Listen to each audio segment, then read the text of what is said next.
Welcome, everyone. We're just going to give a few minutes for everyone to enter the Zoom room. I see the numbers going up, so we'll just give it a minute or two, and then I will begin.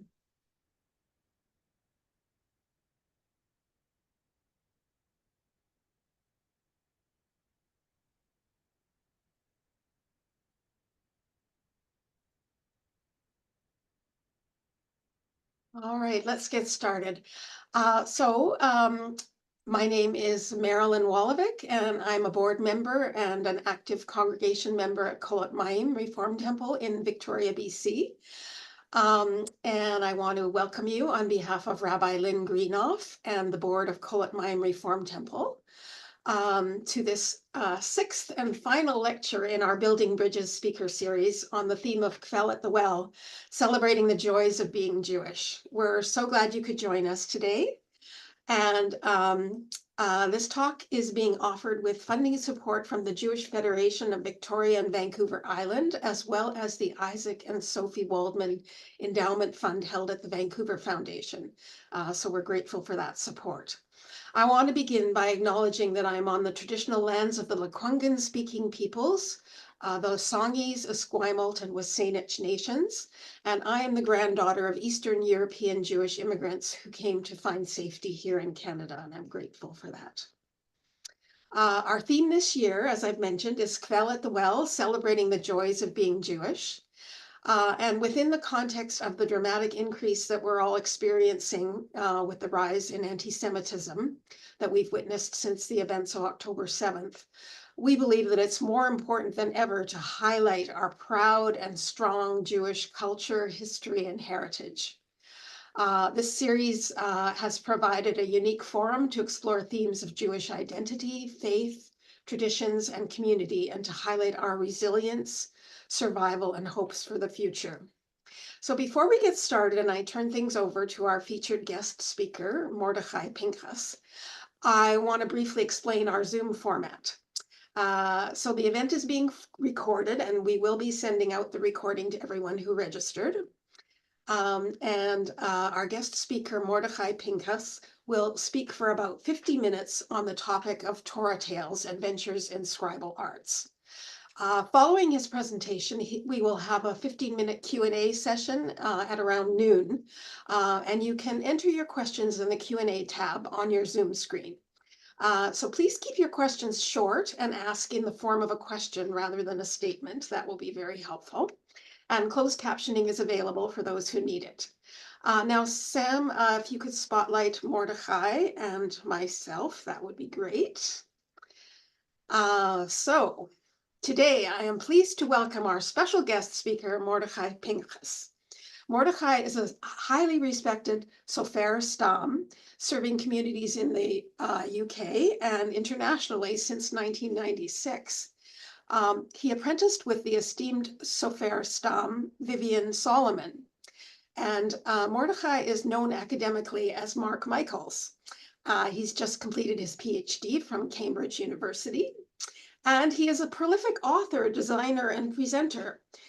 He designed the Movement for Reform Judaism, Sidur, and has written numerous books and articles on Sofrut, the Bible, and art, including the children's book, The Dot on the Ot. If you haven't seen that children's story, it's a delight. You can find it online and or purchase it at your local bookstore. And it follows two children as they journey with a rabbi to discover these mysterious dots that appear in the Torah. And it really is an inspiring story about curiosity and engagement with Judaism. His work bridges traditional Jewish scribal arts with modern scholarship and design. Mordechai brings both practical expertise and scholarly insight to his subject. His pre-research publication, Sefer Tagin, Fragments from the Cairo Geniza, demonstrates his commitment to preserving and understanding Jewish scribal heritage. Mordechai is currently assisting us at Kolot Maim by restoring a Sefer Torah, which we are affectionately calling our Patchwork Torah. And hopefully he will share a little bit about that today in his talk. So we are absolutely thrilled to have Mordechai Pinchas join us for this fascinating exploration of the scribal arts. Please join me in welcoming Mordechai. Right. I think I'm on now. Hello, everyone. I can't see you. You can see me. It's always a bit difficult. I've got a PowerPoint presentation, but usually I do this as a show and tell. So I'm going to be stopping the PowerPoint presentation every so often and showing you actual materials and things that will help you. Hopefully it will work. Usually this is a sort of more physical thing. So I'm about to share my screen and put up the PowerPoint presentation. Hopefully everybody can see that. And I can't tell whether you can or not, but I'm going to carry on anyway. So this is Torah Tales, Adventures in Scribal Arts. As I say, Mark Michaels and Mordechai Pinchas, bit of a split personality sometimes. In my business life, I was an ex-strategy and creative director for the government and also a London marketing agency for about 40 years, but I've recently retired. So I am now a full-time Sofer STa and academic. Been doing Sofrut, the scribal activity, for about 30 years. I have a website if you'd like to go there. It was the first website. I got software.co.uk. So you can see that how early it was. It was 1996, I think it was. I was a part-time PhD student. I am literally just finished. I got it last week, got the letter saying that I am passed. So I'm technically Dr. Michaels now. Somebody used that today actually on an article, which was very nice. Slightly oddly, and I published a book, except they call them a monograph. They don't call them books. A monograph before I did my PhD, which confused a lot of people, and they often referred to me as doctor, even though I wasn't yet. And I've had a number of journal articles, which I'll mention some of them as we're going along. So, Sofer STa. Who is and what is a Sofer STa? So it's a Jewish scribe who writes and restores what's called Kitvei HaKodesh, holy writings. And it's a very old-fashioned thing because, you know, no computers involved. Quills, parchment, ink. We're going to look at those in detail.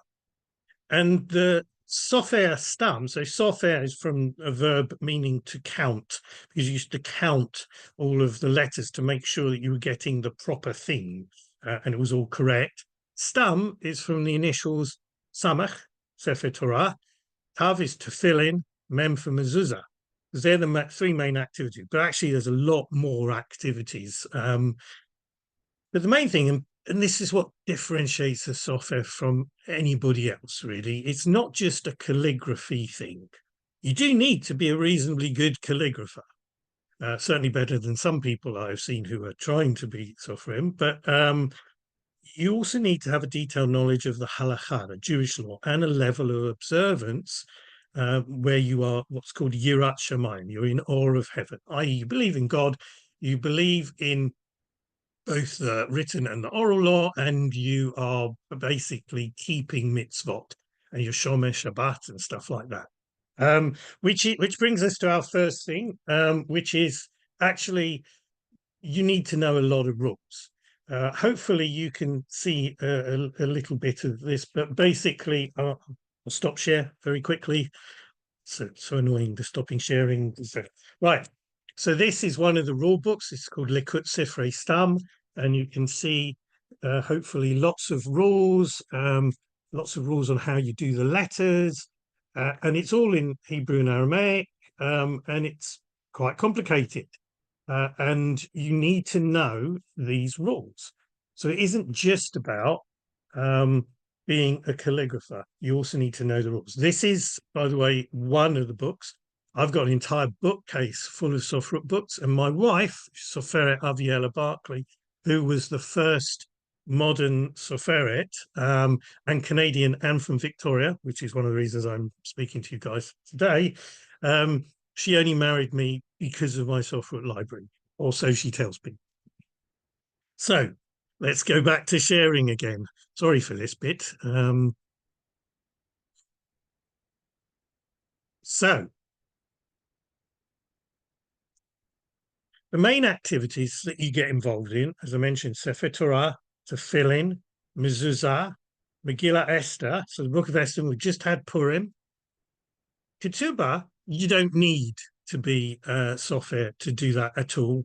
A pitum hakatoret, very rarely people do, but that's the spice ingredients thing, which if you put up on your wall, and I've got one up on our wall, is supposed to bring you some good luck with income and parnasa. But mostly it's a Sefer Torah, tefillin, and mezuzot, and megillah Esther for Purim. So again, I'm going to stop sharing and show you. Oh dear. Stop sharing and show you some of these things. So for example, and I'm not going to show you a Sefer Torah, except I might later on. What is this? Now, I ask people when I'm live and they all go, oh, they're tefillin. And I go, no, this is a bayit. This is a house for the tefillin. Right? This is the housing for the tefillin. These are tefillin. This is the bits of parchment with the 4 sections of the Torah that mention tefillin that go in the bayit. Right, so you can see there are. Hopefully, you can. Oh, that one's upside down. Right. Hopefully, you can see these. And there's 4 sections that go in this particular one, which is called the shell rosh of the head. Because remember, it goes like this on a person. And just to prove what I'm saying, and you might find this difficult to see, but if you look inside, it's quite dark, but you'll see there's 4 little compartments in there for those parchments to go. And they get wrapped in animal sinew, which we'll talk about later, and some more parchment, and then sealed and sewn up with animal sinew.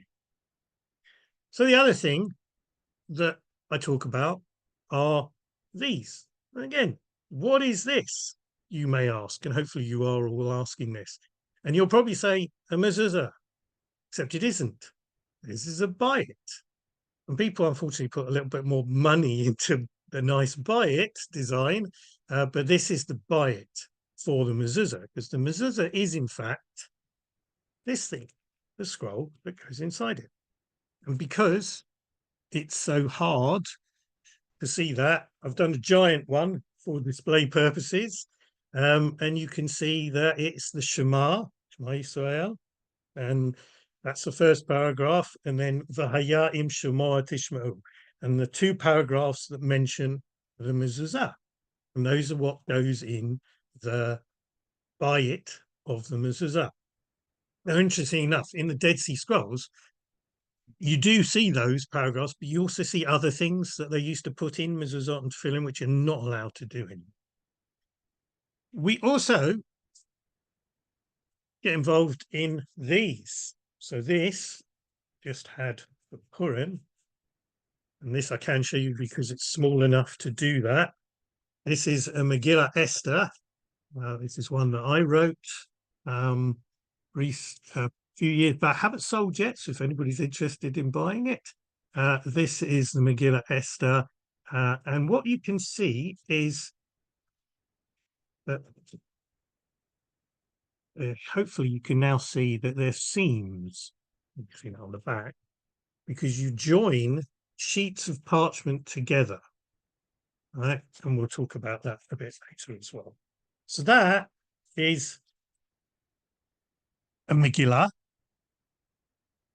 One of the things you will probably not really see, because you wouldn't necessarily come across it. So mezuzah, tefillin, Sefer Torah, you will come across, but this you won't. This is a get. So this is in Aramaic, it's 12 lines specifically. This is one, in fact, that is pasul. It has an error in it. And if you make an error in a get, you cannot fix it, because it's a legal document that is going to divorce a particular couple that you have to have in mind as the software as you write it. So you can write if you're just a calligrapher, you can write a ketubah. It's not a problem. But if you're going to write a get, you really do have to be a software, because there's, again, loads of rules that you have to pay attention to. So that's very important. So those are the things that you kind of get involved in. And hopefully we won't be doing that much more stopping of sharing. Right, so we're going to explore the materials, which is very important. The first thing that you need is what's called dior, which is ink. Now, you don't go to the shop and just buy any old ink. What you actually do is you go and you climb an oak tree, and you will find these things. They're called walnuts, and they are, in effect, concentrated tannic acid. And that tannic acid is a part of the ingredient that you need. And you will mix that with iron sulfate. So this is called what's known as iron gall ink. And then you add gum arabic, which is those little crystals that you can see on the screen. And as a result, you will get the blackest ink. So most manuscripts, I mean, originally, actually, the ink had a different recipe. It was soot-based. But then in the Talmud, it starts talking about the fact that they moved it into iron gall ink because it was a better quality ink and it stayed better, which had some issues over some other halakhic ramifications. But it was the best ink, and it's the ink that pretty much you will find on most manuscripts, Jewish or not, if you're looking at other types of manuscripts. So the other thing that you would have just seen, because I showed you it, is parchment. So I'd already shown you the megillot. This, by the way, is part of a megillot that didn't make the grade because I actually was copying the wrong column. They all start with Hamelech. So this is not part of the megillot, but you can see that this is the parchment that you use, and it's called cloth. In the old days, they used to have different types of parchment. And one of the things that they had in the past was called vil. And it is a very different beast. This is what the Dead Sea Scrolls is written on. It's tanned hide. It's completely unsplit. Nobody uses this anymore. In fact, there was a little bit of an attempt to bring it back, but no one uses it at all. So I'm going to stop sharing for the moment because we're now going to look at quills, and you'll need to see that on a close up. So quills are quite interesting, and generally people will use, see, this is where again I ask questions. I ask, what is this? And people go, don't know. This is a swan's quill, and don't tell His Majesty, right? You mustn't tell His Majesty. This is a swan's quill, but it's too soft. This is a goose quill, but I find it too hard.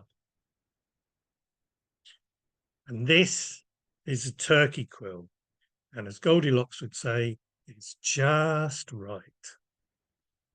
But of course, if you look in all the sort of, particularly the old Christian manuscripts, and you'll see all the scribes writing away like this, you will never see a scribe write, unless it's a good photograph, sort of photograph opportunity. You'll never see a scribe doing this, because if you do, what can happen is you can tickle your nose and you can sneeze. And if you sneeze on parchment, you cannot get it out. You just can't. And Aviella knows this because she's seen someone who sneezed on parchment, and it's going to be there forever. So what you do is you take off these things. These are called the barb. And you get left with that. And then you start cleaning it down with a knife, paring it away. and then you cut it so that it forms a nice nib. And then I put a little thing round it to tell me that this is a kosher quill and I can use it. Now, some clever people have come up with, in Israel, they've come up with these, which are plastic quills, which are kosher to use, and they have a reservoir. But I use them for gittin, but I can't use them on holy writing. It just doesn't feel right. But originally, they didn't use quills at all. They used to use these, which are reeds, because that's again what the Dead Sea Scrolls are written on, with reeds. But then when we moved into Europe, they don't make reeds as they used to, which is what the halakha more or less says. And we switched to quills because that's what the Christians were using, and they were getting a much finer, nicer point on their calligraphy. So as a result, we switched over. This, for example, this is a quill that was, I don't use this one. This was quill cut by my teacher's teacher, Rabbi Dr. Eric Ray. And this was a quill he used to use on mezuzot for writing God's name. And he would stop and go on to this one. And he left a little bit of the barbs on so that he could show.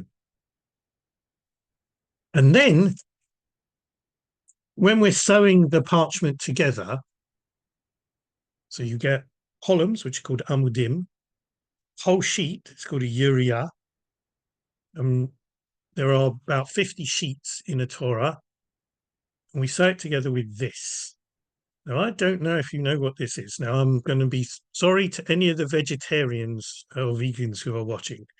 This is animal sinew. This is the stuff that we're not allowed to eat. If you remember, Jacob wrestled angel, and he touched his thigh, and therefore we're not allowed to eat the gid hanesher. Now, this comes from the thigh or from the sort of back of the leg of the animal, and it's bashed with a stone until it becomes fibrous, and then it is rolled into a thread.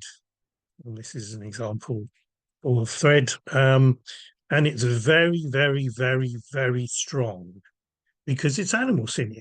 It looks like cotton, but it isn't. And there is a particular way of making it that's a sort of family secret that people don't really they don't pass on and except to their families. I think there's only two families who really know how it's done. I know the theory of how it's done, but I've actually never done it. So you get all of those ingredients together. I can make ink, but I tend to buy ink. My ink is called Hadar, which means beautiful. I happen to like this particular ink. My wife prefers a thing called Nahari, which I don't like because it's too glossy. And if I'm doing repairs, Hadar is really good for that. So hopefully that will be all materials talked about, and we can go back to the presentation and not necessarily have to interrupt it quite so much. So you can see the yar, kalaf, the kulmus, the quill, and gittin. Kulmus, by the way, is from a Greek word, so it's calamus. So was originally talking about the reed pen. So that brings us to a big part of the job. So writing new is great. And as you remember, that's my megillot, which is new writing, or the giant mezuzah that I showed you. That's great. And it's very fulfilling. It's a big part of the job. But a huge part of my job is about repairing Sifrey Torah. Because if a Torah is not kosher, and there are many, remember the rules, lots of rules, and you have what's called a tikkun, which basically most people use when they're doing it from their bar mitzvah to read from, but this allows you to see what you're supposed to be writing. So if there's missing words or wrong letters or things like that, it's no good. The Torah is either kosher, kasher, or asur, which means invalid. It cannot be used on the bima for a public recitation. And it only takes one letter to be wrong, and that means maybe the ink has come off or it's broken or whatever, for it to be the whole scroll to be pasul. It can't have 99% kasher. There's more leniencies with the megillot STa, but with the Torah, no. It has to be fixed as soon as possible. The halakha states 30 days, but realistically, and I've worked on some for a couple of years because they're almost a rewrite, because they've really had a lot wrong with them. Also, only a Jew who's thoroughly familiar with the rules, remember the rules, I go back to the rules, may repair a Sefer Torah, and it has to be a Jew, it can't be anybody else. Also, technically, it shouldn't be a child, it shouldn't be a woman, it shouldn't be, and there are actually several things that the rabbis say you shouldn't be. But of course, we do have women sofrot now, and as a result, people are questioning some of those halakha. You need to know how to use a quill properly, use the right ink, make erasures without damaging the parchment, make sure you're not messing around with God's name because you're not allowed to do that at all. You mustn't create what's called a chok to chok, which is carving out or breaking out any other halakha knowingly or unknowingly. And I've seen all of these, some people try to fix scrolls, sellotape, masking tape, packing tape, balls, staples, Tipp-Ex, pencils, biros. It invalidates the scroll and makes it harder for us to fix the fix. So a plea to everyone out there, please tell your synagogues, don't muck about with stuff. So I'm going to show you some of these things because you might not believe me because it's about Torah tales. The wrong materials. So here we've got some examples of improper joining material. Rather than the gittin that we talked about earlier, they've used string or gauze to join the things together, or sellotape, or stitched it with a sewn-on patch. Some really weird things, and particularly the sellotape. So I don't know if anybody is aware that sticky tape, it's really bad. After a while, it will go odd and leave a massive stain, which you can only really get rid of by scraping out the parchment, and that leaves a very difficult, it's a terrible residue to remove. So the wrong materials is something we see quite a lot. The biggest single thing that a sofer who's a fixer, not all sofrim are fixers, by the way. Some people will just not do that. They'll just only write. And as a result, that's easier for them, to be perfectly honest. But sometimes when a community is very attached to a Torah, or wants a second-hand Torah because they can't afford a new one, then there's a lot of fixing, and occasionally it is really bad. And ink lift with overwriting is probably, the hardest thing to do because it clogs your quill quite badly, and it takes almost as long. Well, sometimes it takes longer than writing a new letter fresh because of the constant dipping and stuff like that. And occasionally, and you'll see an example here on the, is that the right or the left? It's on the left. Where the letters have just bounced off the page completely. And there are a couple of Sifrey Torah I've seen. There was one I went to look at in Italy where it was just beyond repair because there were whole columns that just did not exist. This is something that you can all prevent, where people who are reading from the Torah, whether that's a bar or bat mitzvah or whether it's somebody from the community who doesn't know how to read without the vowels or the trope, the ta'amim, the flavors, the notes, and they add little markings to say when a reading starts and finishes, or adds the vowels in, or adds the notes in the case of one. Often they do it in pencil, which isn't quite so bad. You can generally get rid of the pencil, but sometimes they do it in biro, which is really hard. And the one in the center, and to this day, I do not know how that happened. Somebody drew a flower. and I don't know why, but they did. Or flower. All of these things make a Torah pasul. They also make a mezuzot, tefillin, or megillot pasul. And Aviella came across one where somebody had written the vowels in purple sort of marker on a megillah, which is next to impossible to get out. This is all from one Torah. It was a computer checked Torah that was particularly bad for additions and deletions, omissions and joins. So it's a great example of Scribe was possibly not as proficient as he should be. But so we've got some examples here with some incorrect spellings where we've got an additional letter resh that needed removal and having to extend the tav. We've got a superfluous vav on the word uvayom. It should have been just bayom. And here we've got an interesting way where zayin and nun are touching each other. And as a result, we've got a problem because it now looks like a taf. But this is where the rules come in. You can't just scrape out the middle. You actually have to scrape out the whole letter and then rewrite them, because otherwise that's what's called chok to chok, where you're carving out the former letter. There was one scribe who posted on the International Scribal Forum once, and he wrote to all the people he had ever worked with to say that everything he had ever done was pasul, because he didn't know the rule chok to chok.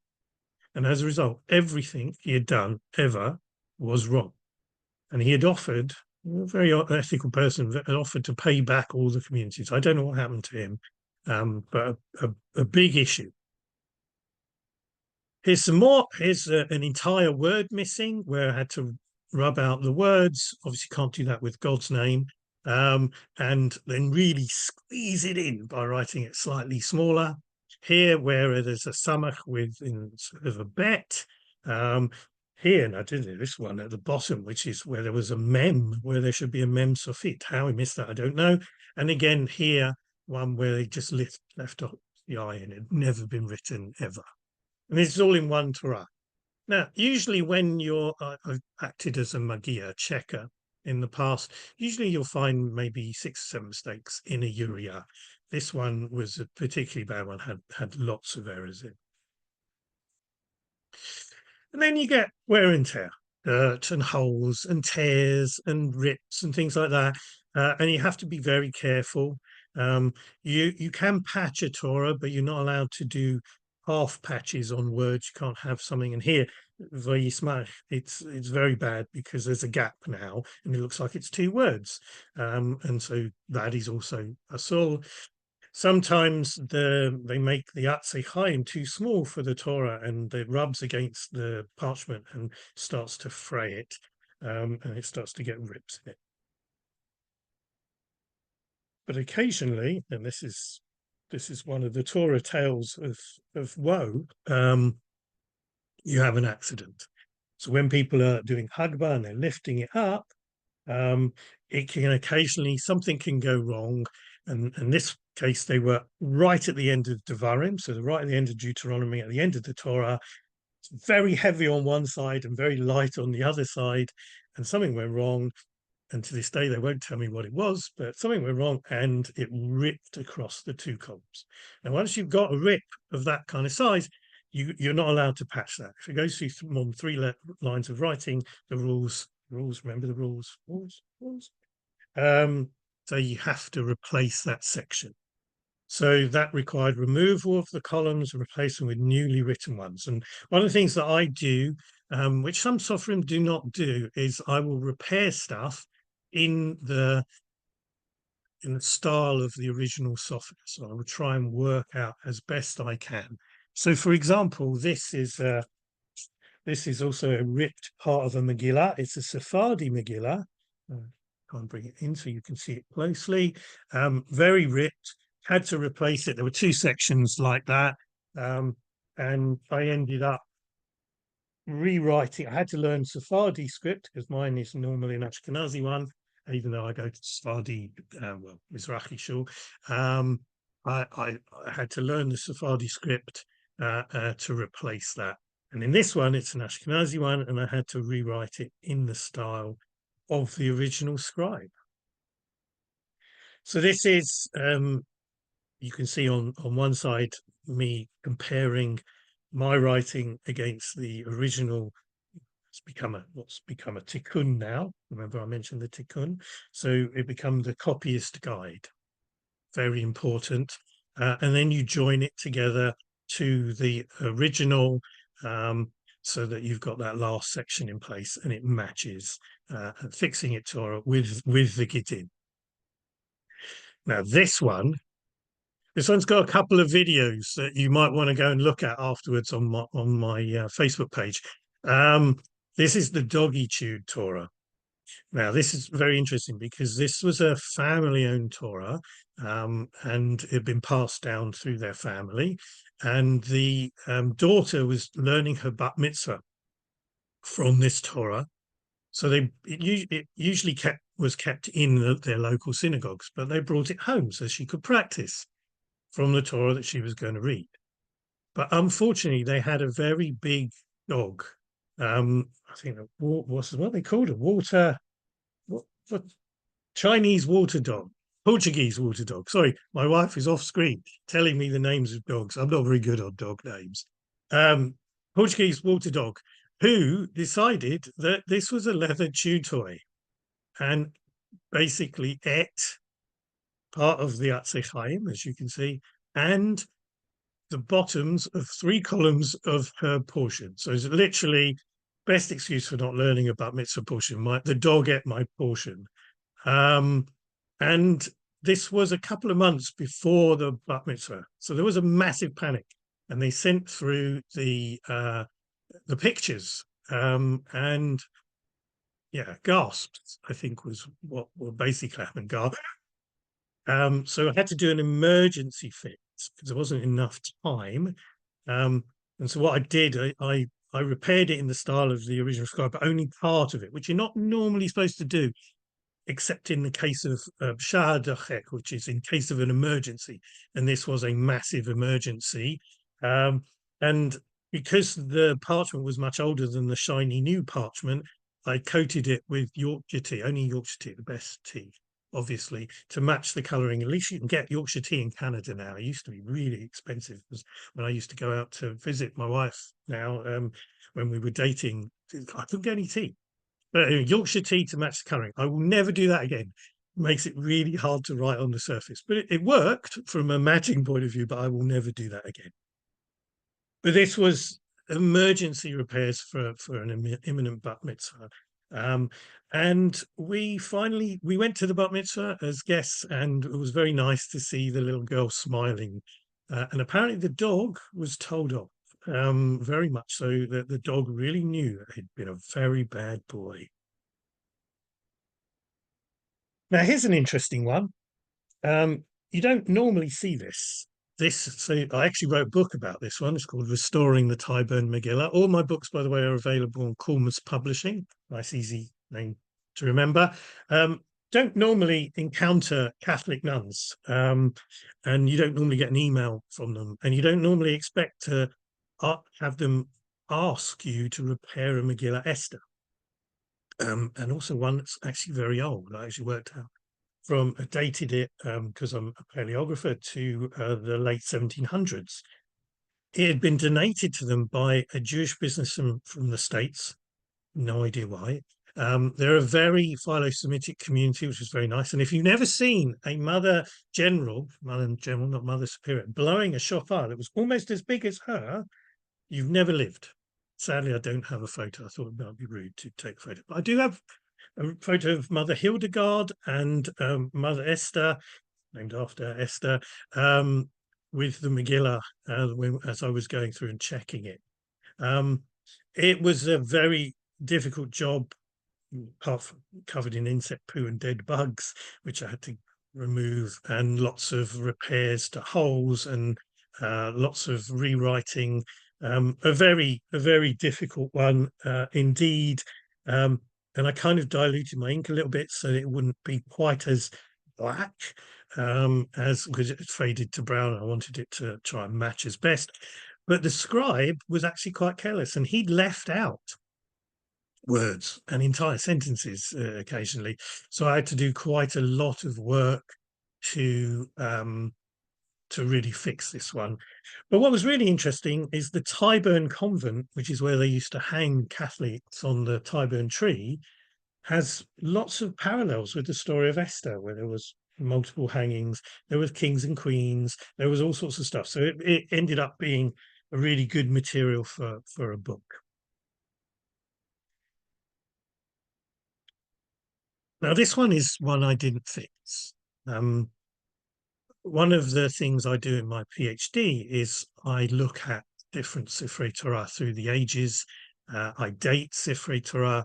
I look at them particularly from the point of view of a thing called Sefer Tagin, which we might get onto, but we might not, depending on time.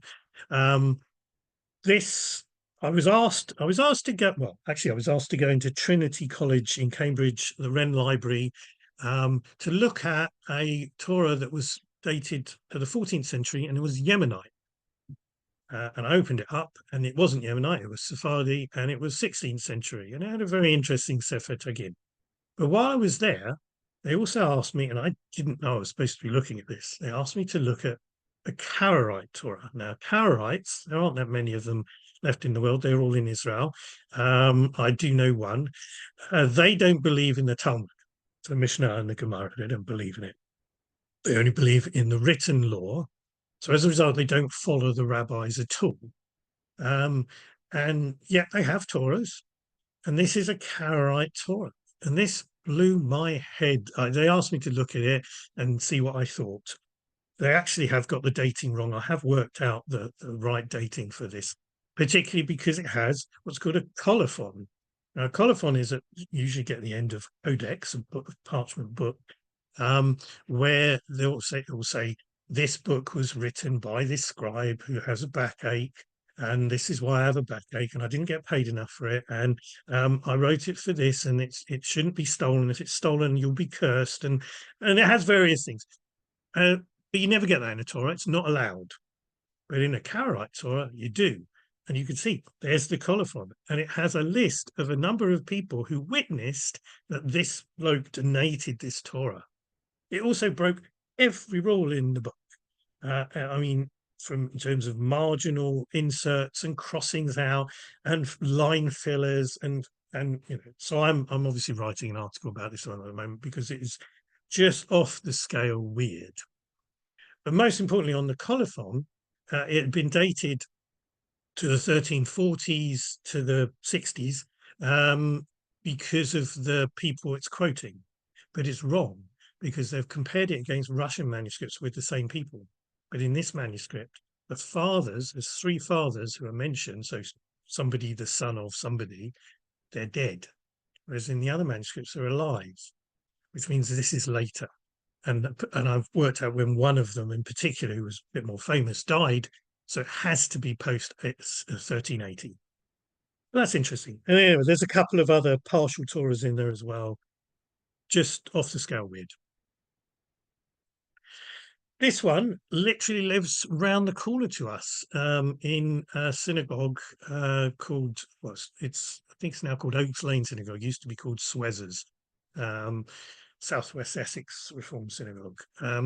This is one of the 1,564 Czech scrolls that were rescued from the Nazis, and I do a lot of work, and I'm one of the few approved scribes who are allowed to work on these particular scrolls, and I've made some really interesting discoveries, which we can't really talk about, but one of them is from the 1200s, so they're very excited about that, and one of them is also from the late 1200s, and one of them is from the 1400s, so they're very excited. But this one lives around the corner. And my son held this Torah when he was bar mitzvah, and I designed the meal, the I don't know what the English is, the covering. That's it, the covering for the Torah. And as you can see, it's got a design where it talks about Bereshit going into Yisrael and Lev, which is the heart of the Torah. So it starts with the Bet, ends with the Lamed, spells Lev, heart of the Torah, and it goes round and goes into infinity. And it's designed to look like fire. But at the time, I didn't know the history of this Torah at all. So it's an absolutely amazing coincidence because this Torah, which is completely not repairable, is one that's from Zelina, and it was apparently shot at and I've seen and photographed the bullet, what looks like a bullet hole. It's got carbon deposits around it, and it was set on fire. And a Nazi soldier who thought that this shouldn't happen because the Führer wanted to have these as display items, put it out in a snowdrift. And the water damage on this Torah is extremely extensive. It's not the sort of stuff that you will get from just poor sort of moist conditions. It was very, very bad. So literally, this Torah is probably the one that was shot at and set on fire and rescued from the Nazis. And it's just astounding story. And all of the MST story Torahs have a story, and I'm trying to unpick quite a lot of those. One of the other things that I got asked to do recently was to go into the Cairo Geniza unit, which is, so Professor Ben Althwaite is one of my, who runs that, is one of my supervisors, with Professor Jeffrey Kahn. And they had a couple of megillot they wanted to put into a coffee table book. It's a really good book. I recommend it. It's lovely manuscript pictures and images and lots of history of the Cairo Geniza.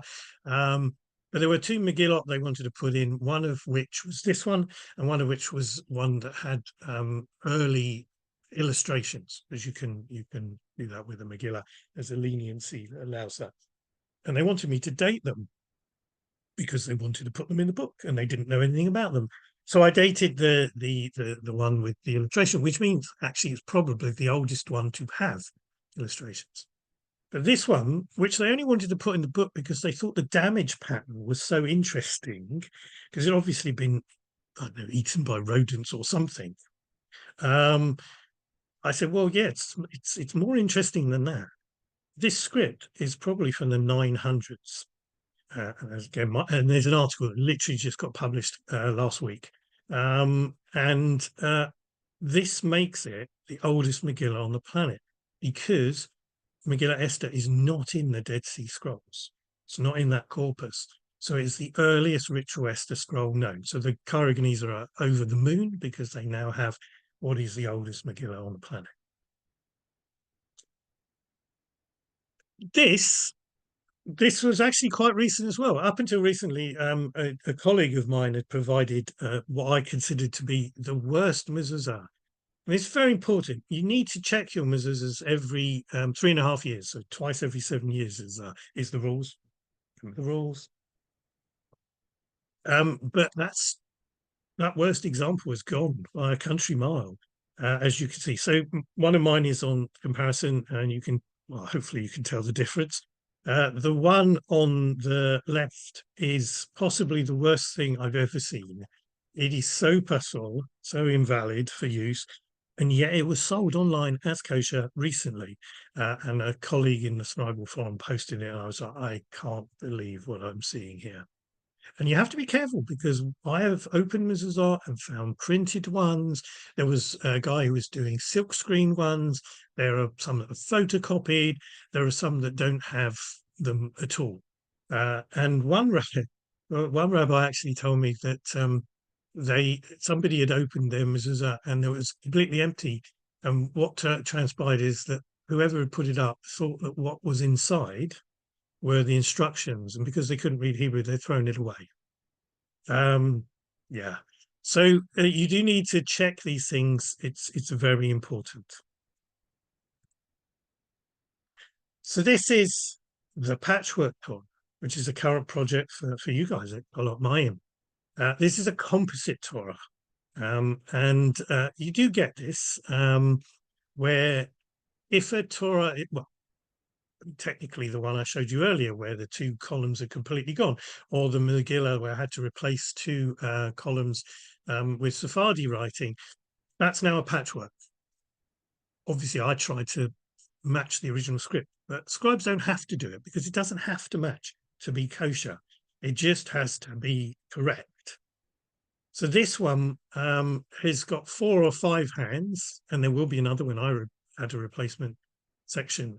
So far it's extremely crumbly with crumbliness, and you can see an example there with Ram and Arav, and where I've had to, and there are, I mean, that's just few words. They're actually whole columns.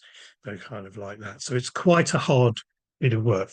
I'm going to stop share for a brief moment to show you. This is it. This is the Kolot Mayim Torah. Now you can see it doesn't have Chaim, and it doesn't have Chaim. I've never done this before. It doesn't have Chaim because it was donated to me by my teacher on his death. Said, I've never been able to sell this because it needs a lot of work, and it's a patchwork, and most people don't really want patchwork. But here it is. If you can sell it, you need to pay this person who I got it from, who put it together. And if you do sell it, and obviously, please try to, because it's something that's very special. And I've had it for, well, about 20 years, I think. And your community said they would like it because it's a patchwork and it sort of fits with the feeling of your community, which is very nice. One of the good things about a patchwork is that you get to learn about different scribal practices as well. So, already there is the first scribe's very good. It's very crumbly, but I've literally got to the second scribe, and the second scribe it's a younger piece, and he's not as good on his spacing, and he's a lot less confident. He's probably younger and newer scribe. So you start to get a picture of who the scribes were and the history and when it was written and stuff like that. So it becomes a whole story. I've also been trying to source some Chaim. I've managed to find some that are small enough, and some covers. There's two covers that I think you guys are going to get, and one of them has a massive story behind it as well. So there will be lots of stories, and I've been posting stuff on my Facebook page, and I think it's been copied quite often into the Kolot Mayim and by Rabbi Lynn, so that you can see little. I don't post everything because it's not everything is interesting. But if it's interesting, whether that's a good, interesting fix thing or it's something that's special about that scribe, then that will be on the Facebook, and it's a good way of telling the story. And there are indeed lots of fixing videos and albums out there, on sofer.co.uk, the Facebook page, which is Mordechai Pinchas, and a YouTube channel as well. I was even on Blue Peter, which has no meaning to any Canadians whatsoever, but every child in this country grew up with Blue Peter as a very important children's program. I had 2.5 minutes of fame, and I have a Blue Peter badge to prove it. But yeah, so lots of video fixing. And one of the things you can see in the top here, which is outline letters, that's for a siyum, a completion ceremony. So when we're finished, because I'll be writing a new section, probably there's going to be some outline letters for you, and have to come to Canada for a siyum, a completion ceremony. Very quickly, because we're wrapping up soon, there's lots of traditions in the Masorah that have been passed down and are with us today, but many of them have been lost, and that's to do often with conformity and standardization. Torah scrolls are generally now 42 lines, but they didn't used to be, and some of them are. I mean, the Karaite one is 90 lines. I've never seen a 90-line one, which means that the whole of Ha'azinu, the poem at the end of Deuteronomy, is on one column. Never seen that before. Blew my mind. But in the past, up to the early 1800s, there were many more things. They were called the Otiot Mishunot, and they were visual midrash. And the special adornment of the letters. And right at the start of your Kolot Mayim one, there's a few special letters where the scribe has done, but he's not kept it up, which is a bit of a shame. So these are officially, there are large letters in the Torah, and they have stories behind them. Some of them are, midrashic tales, and some of them are really why they're there. But actually, whilst there are 16 official ones, I have seen scribes who have tried to do one of each letter, including the final letters. Less disagreement over the smaller ones. We just had Vayikra when we started Vayikra, and that has a small aleph at the start.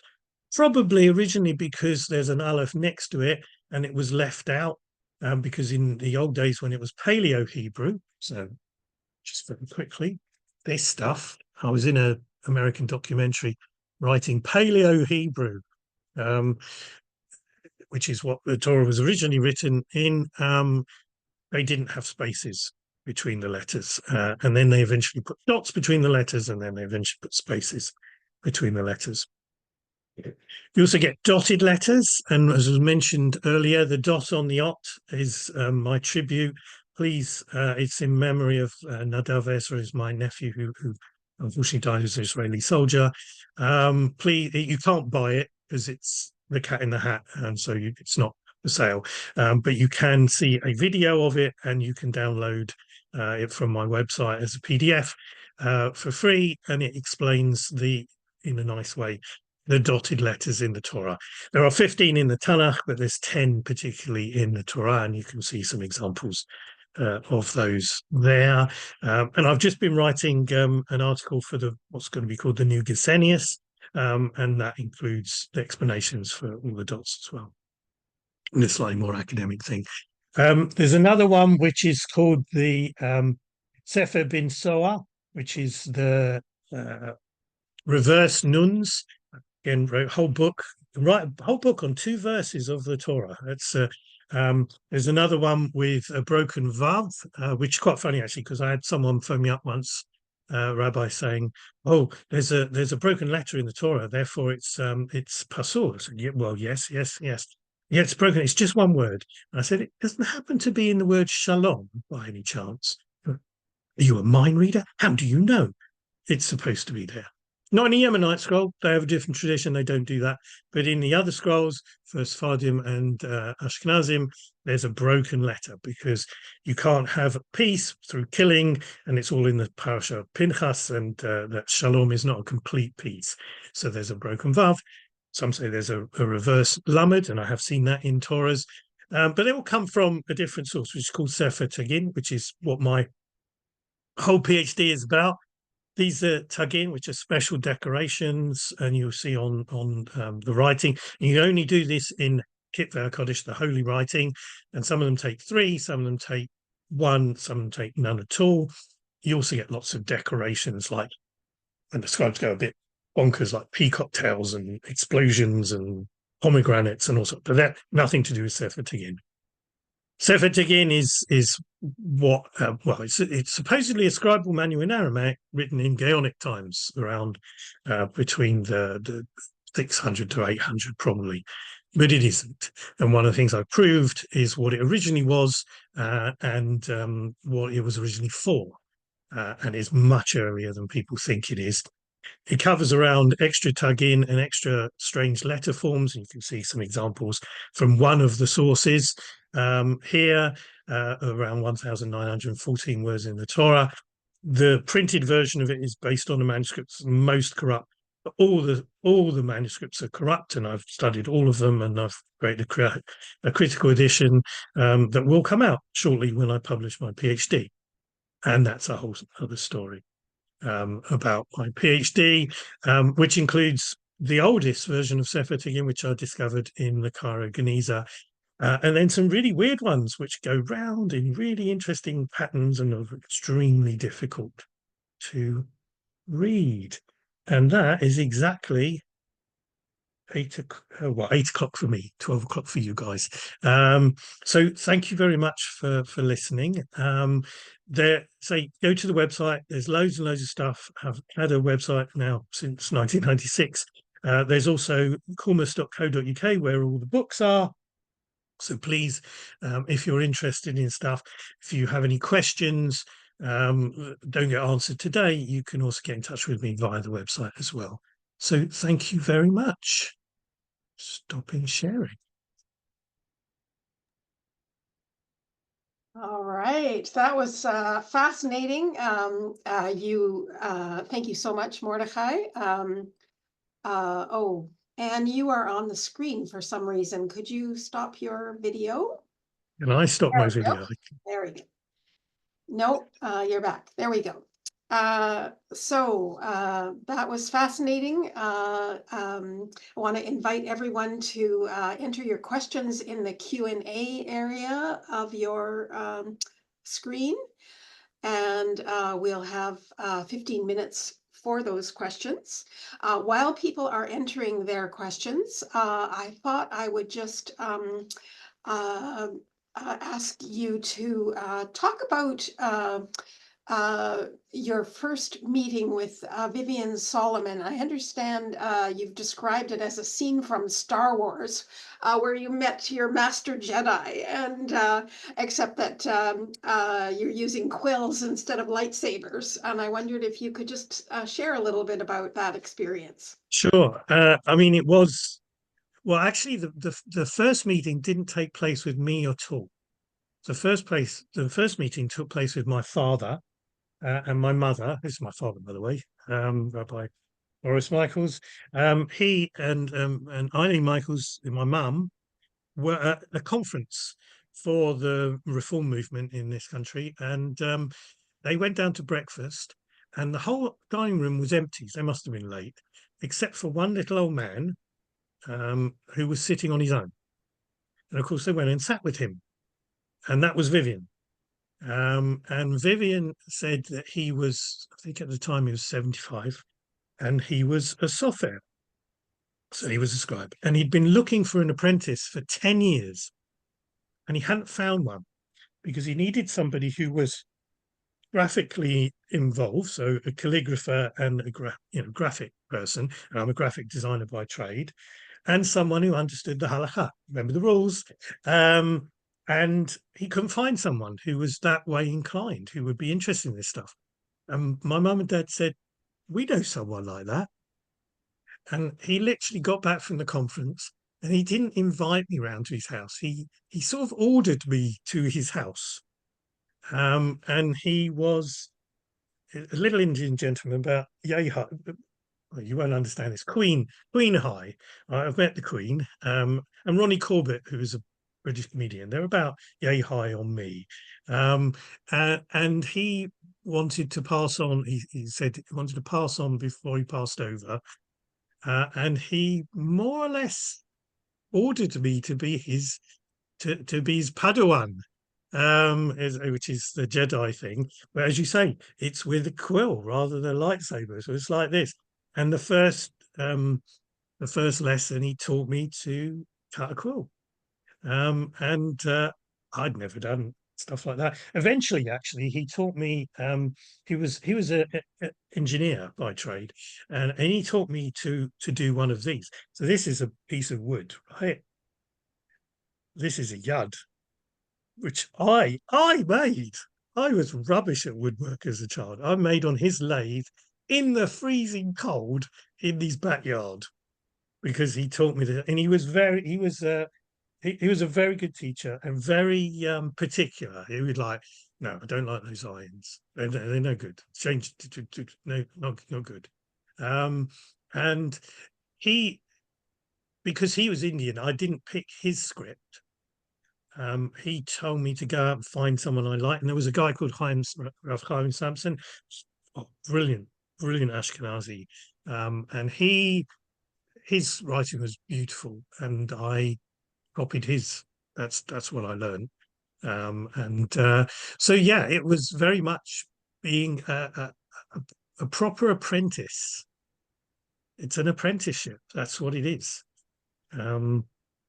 And over time I got better. And unfortunately, Vivian passed away, and then Rabbi Dr. Eric Ray, who was my teacher's teacher, he passed away. So I went from being the Jedi Padawan to being the Master Jedi, so to speak, which is a very odd place to be. And eventually I will have to find a student. I did actually find a student once, but then he moved to Israel, which wasn't helpful.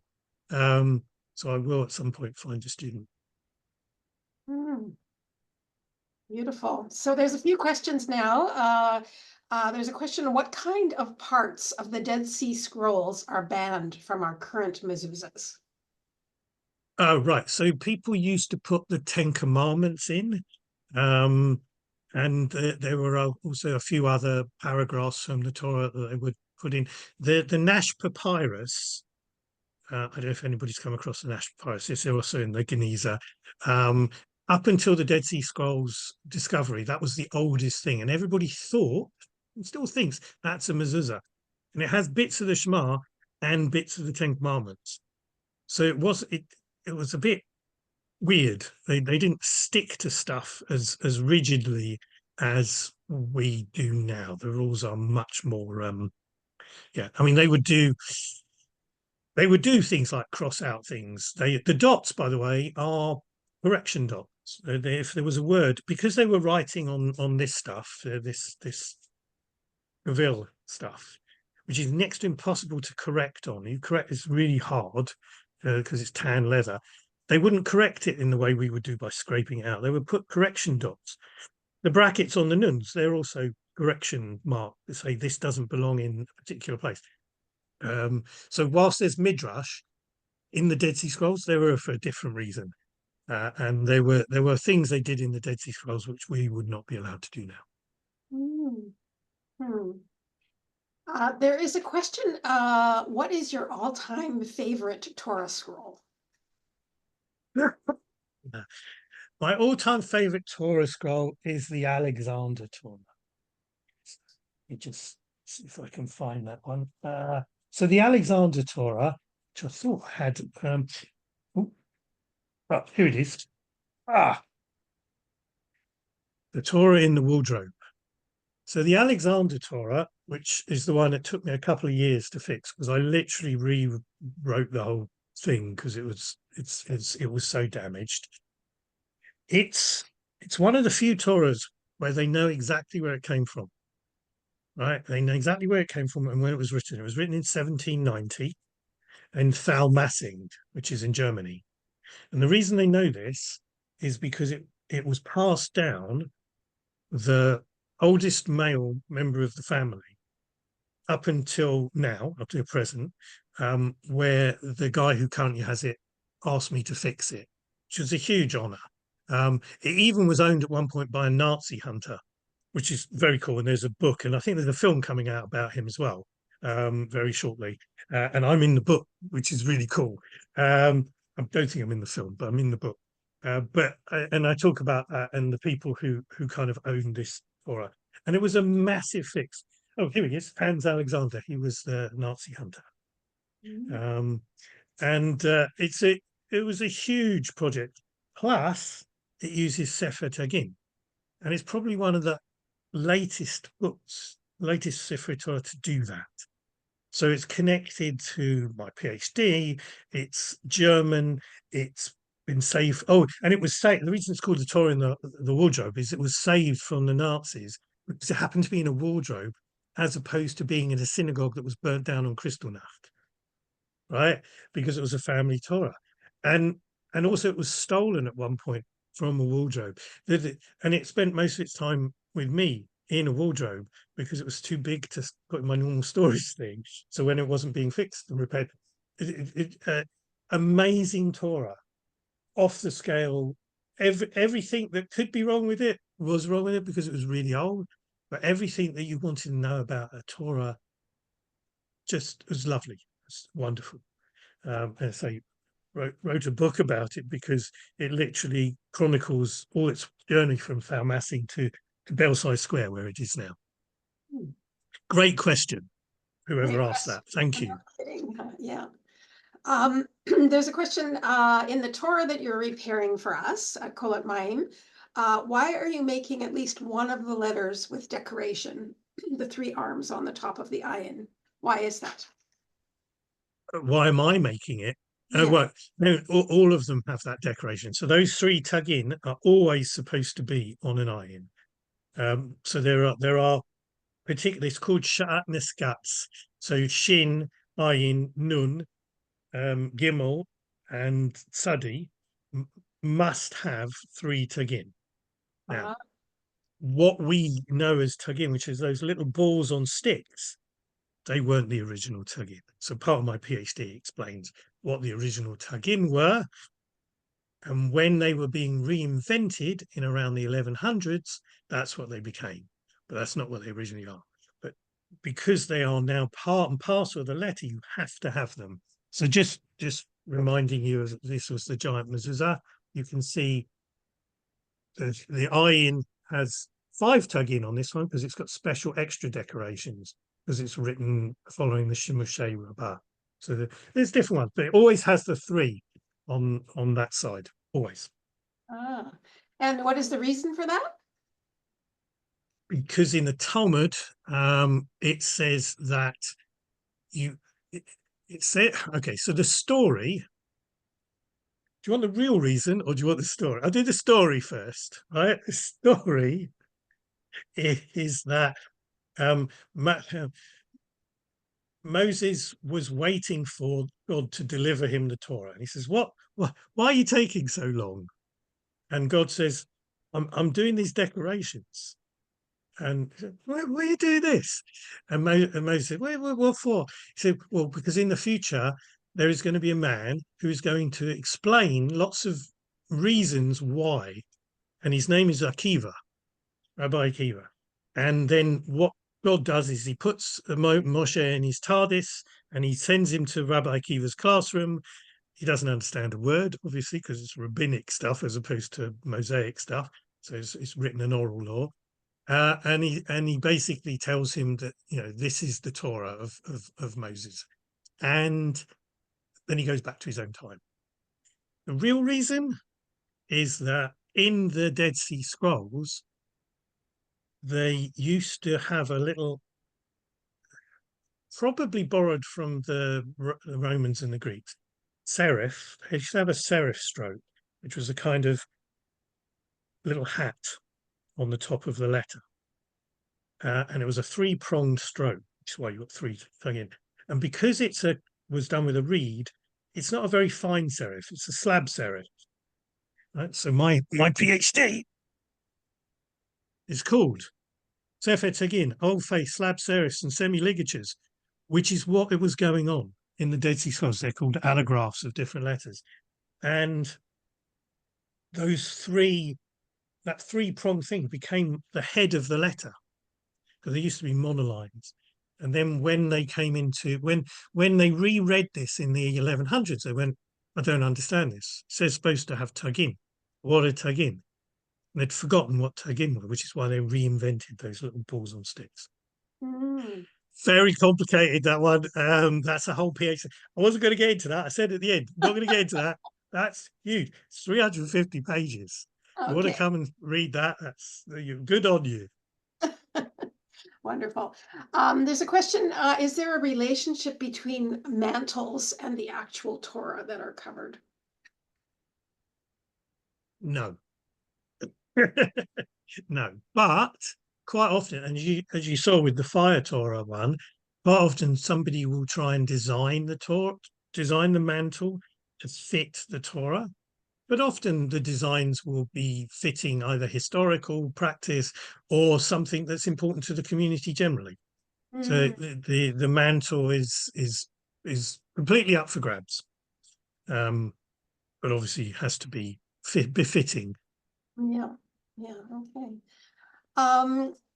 There's a question about uh, the fact that we have so many decorative inclusions in the Torah, and why don't we include the ta'amin and the vowel symbols? Right. So Uh, the rabbis say that you can't. Well, first of all, the rabbis say the Talmim, the vowels, they were invented by the Masoretes in the 800s to the 1000s, basically. So they weren't originally there.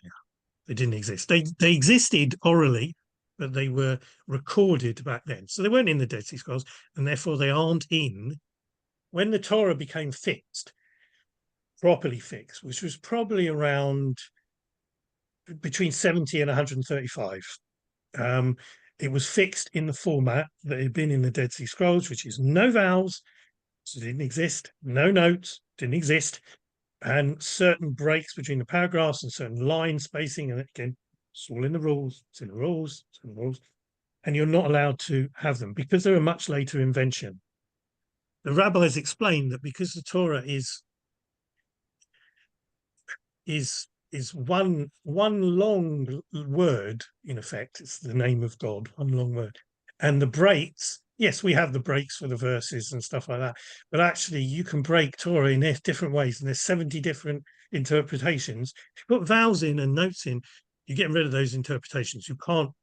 One of the great things, one of the best things of being about Sofer is that you work with the script without any commentaries, no vowels, no notes, nothing, which means it's completely open to interpretations.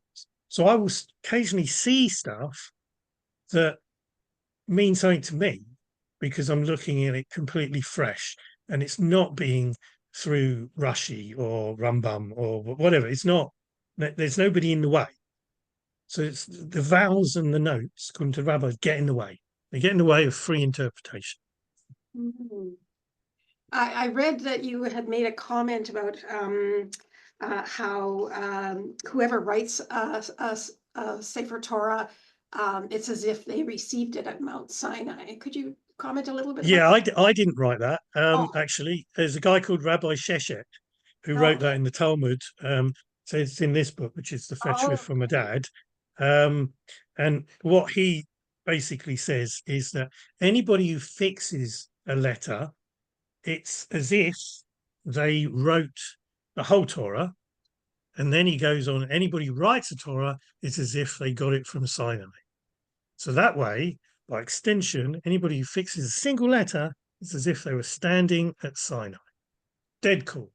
So that's why we do the Siyum, because at the Siyum, the people will sort of hang on to my arm as I fill in the letters. I'm merely their agent. They get the mitzvah of writing a letter in a Torah, and therefore completing the Torah, which means it's as if they're at Sinai, getting the Torah. And it's beautiful. about it's about constant receiving of the Torah. So exciting. That's a beautiful thing. Yeah. I'm curious, how many Sofers are there in the world? I have absolutely no idea. Up until recently, there were probably less than a dozen in the UK. I think there's about 20 or 30 now. Um, there isn't enough work for all this. A lot of the software don't do fixing; they just refuse to do it. It's not economically feasible. You kind of lose money because it's very much a labour of love because it's quite hard work. Mhm. Um, but yeah, there's about 30. Obviously, most of the Sofrim are in Israel. There are Sofrim in the States. I'm not sure how many. There's very few in Europe because one of the things I do is I used to write the gittin for the European reform movement because I didn't have a Sofrim. And I've actually, I went to Italy to go and check one, and I've had a request from another European country. I've forgotten what it is. Um, hmm? Switzerland? No, it wasn't Switzerland. Well, I say Switzerland. I didn't get a request from Switzerland, but I had a request recently from another one who said that they needed a software to write a get because they didn't have one. So there aren't that many in Europe, Mhm. but I don't know how many worldwide. There's not a huge amount of them. It must be such a demanding field because Gives you backache. perfectionism that's required is phenomenal. I can't even conceive of it, really. It needs quite a lot of concentration and dedication. You need to understand the rules.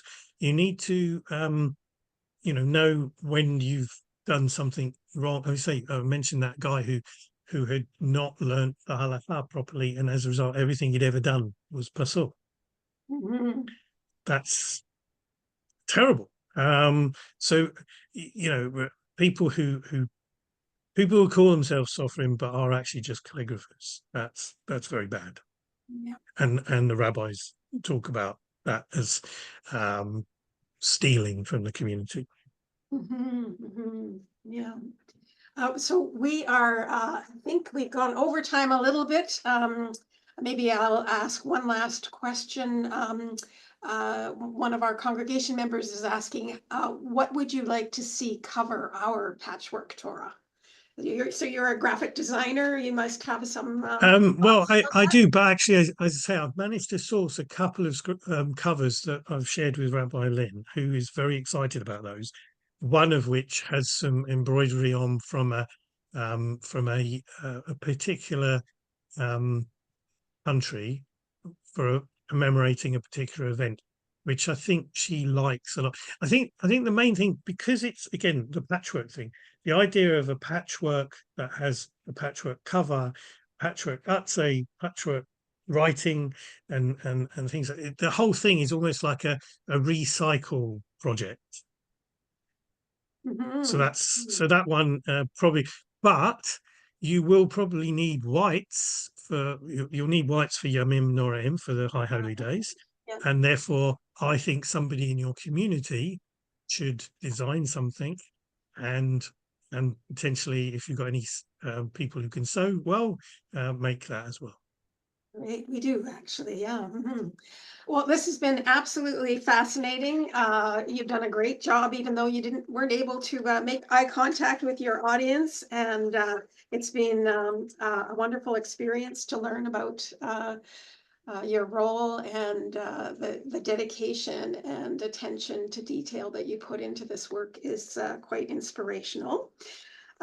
So thank you so much for sharing so deeply about what is clearly a meaningful path for you in life and a gift to all of us. So we are very, very grateful for that. So before we wrap up, I just want to take a moment to thank our wonderful volunteers who help put on this series. This is our last of 6 speakers, and it's been tremendously successful and fulfilling. So I want to thank Ann Petrie and Sam Margolis for their assistance in putting this together, as well as our board of directors and Rabbi Lynn for their support for this series of talks. Our gratitude goes to the Jewish Federation, of course, of Victoria and Vancouver Island, and the Isaac and Sophie Waldman Endowment Fund, held at the Vancouver Foundation for their grant support. And I understand that many of you have already donated to Kolat Maim when you registered for this talk, and we're very grateful for that support. Thanks to each of you for joining us today and for bringing your enthusiasm and presence for this particular talk. I once again want to offer our heartfelt appreciation to Mordechai Pinchas, Mark Michaels, for the inspiration and insights that he has so generously shared with us today. And I'll just invite you, Mordechai, for any final words that you want to offer to our viewers. So I think the important thing is I mean, obviously I love this stuff. I love letters. I love words. I love the scripts and everything. A lot of people don't seem to pay that much attention to their scrolls. So I would like people to go away and pay attention to manuscripts and look at the scrolls in their communities and find out about their history and be curious and look at other stuff and see what special features they have and things like that, because it's and pass that on so that everybody gets a bit more excited about the physical part of the Torah, not just the words that are on it, but the whole thing as a physical being. Beautiful. Yeah. All right. Well, thank you for that advice, and we will definitely take that to heart. And we will look forward to welcoming you to our community when you bring our new patchwork Torah to share with us. Thank you so much, and farewell, everyone. We'll see you next year.